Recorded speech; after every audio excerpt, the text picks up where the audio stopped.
Okay, so today we're going deep on this guy, Marc Rich. Marc Rich. Yeah. Commodities trader, fugitive, got one of the most controversial presidential pardons. Yeah. I mean, ever. Ever. Big time pardon. Huge. Yeah.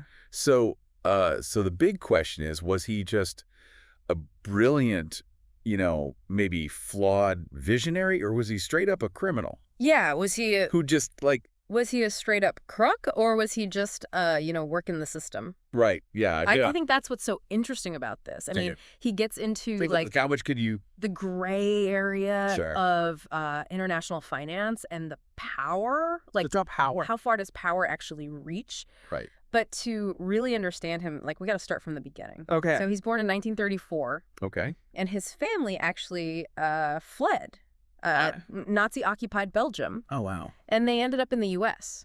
Interesting. It makes you wonder, Yeah. did that, early experience with that kind of upheaval? Yeah. Shape his whole risk-taking personality later in life? Right. Yeah. Man. If you have that, have that happen so young, Yeah. it almost makes sense that, You'd be more you'd be more comfortable with risk and uncertainty. Yeah. Later in life. Yeah. So, And for somebody who didn't even graduate NYU, yeah.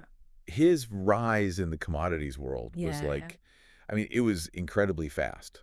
Right. Immediately. York, And what even IS commodities trading for people like me who don't wear, fancy suits on Wall Street. So it's essentially buying and selling raw materials. Okay. So anything from oil, gold to wheat, coffee, stuff that Got it. The base, the bedrock, yeah. The bedrock, yeah. Exactly. It was it was a booming business in the 70s, especially with the collapse of fixed exchange rates and the whole oil crisis. Oh, right, yeah. So that makes sense. Rich, he cut his teeth at Philip Brothers, Okay. which was a major player. Okay. And he rose to the top super fast. He just had this ability to predict market shifts and just make bold moves. That's crazy. Yeah. So he wasn't afraid to, break away from the pack. Exactly. Founding his own company. Yeah. Marc Rich & Co. AG. 1974. 74. Yeah. So was this a power move, or is this just ambition on steroids? I think it was a little bit of both. Yeah. He realized that the old way of doing things was just becoming too slow. Obsolete.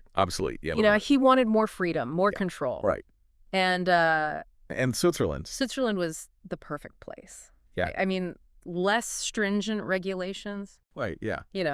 Everything was good there for what he was trying to do. So his company dealt in everything, right? Oh, yeah. Operating across borders. I mean, yeah. Often in places that other people wouldn't even think about going to. Absolutely. Right.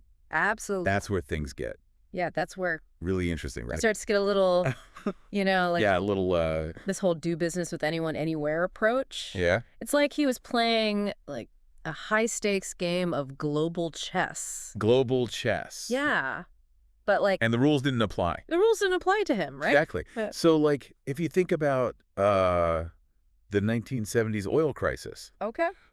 While a lot of companies were struggling, Rich saw opportunity. Yeah. He was like, okay. Yeah. So he struck deals with countries like Iran. Yeah, I remember this. Even during the U.S. embargo. He was like, how do I get through this? Get around this. Yeah. So he would go through intermediaries. Right. And just find loopholes in sanctions. Okay. It's so was that legal? Was it legal? I mean, that's a good question. Debatable, Yeah.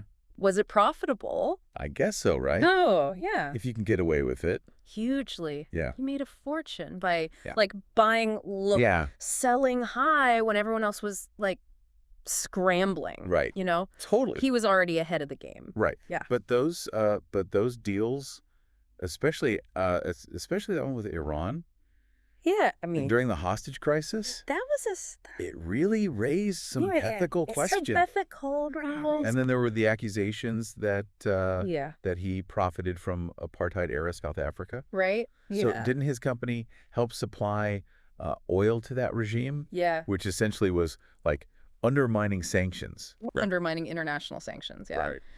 Yeah, so those deals with South Africa were... they were really bad, right? especially controversial. Yeah. And Rich would argue that he was simply conducting business in existing markets. Right, yeah, that's it. But a lot of his critics saw it as just profiting off of a brutal regime. Right. Yeah.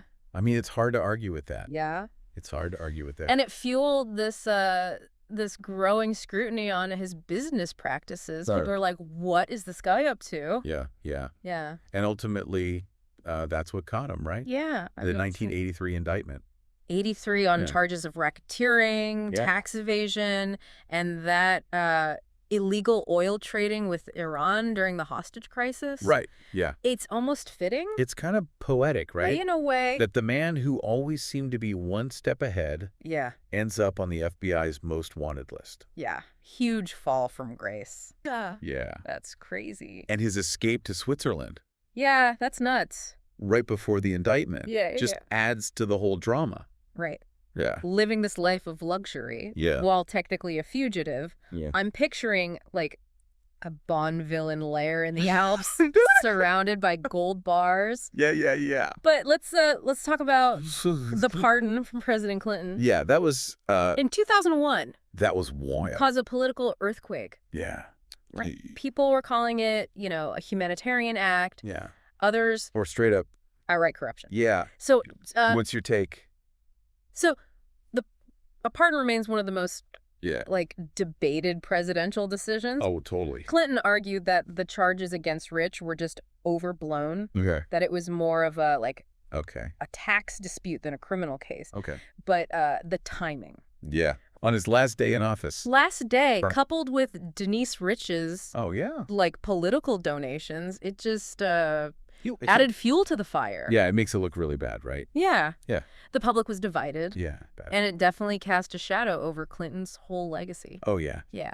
So Rich goes from fugitive to philanthropist. Yeah. Pouring money into the Marc Rich Foundation. Yeah, so... Did he suddenly have a change of heart? It's interesting. Or was this like a way to rehabilitate his image?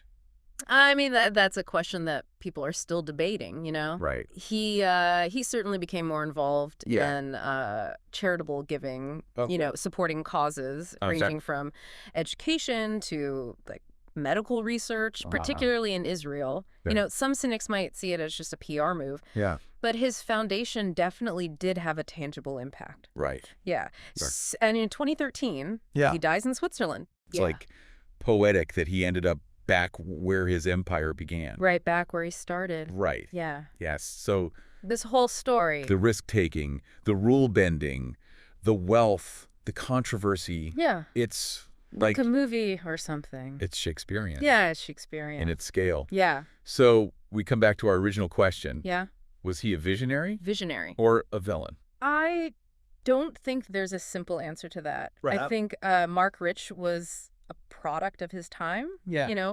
A man who operated in the shadows of global finance. Right. Where the lines between ambition, profit, and legality are just blurred. Right. He was brilliant, ruthless. Yeah. And ultimately a reflection of the complexities of the world that he was navigating. I mean, it's a really good point. Yeah. He was a master of the game, even if the rules of that game were the rules were made up. Unwritten. Yeah. Or and could be bent to his advantage. Bent to his advantage, yeah. Yeah. It leaves us with more questions than answers. Yeah. But I think that's what makes this story so absolutely fascinating. It's so... So what do you think? Yeah. Visionary. Visionary. Visionary. Visionary. Or villain. Something to ponder. Yeah. Thanks for joining us on this deep dive. It was fun. Yeah, it was really interesting. Yeah. If you enjoyed it...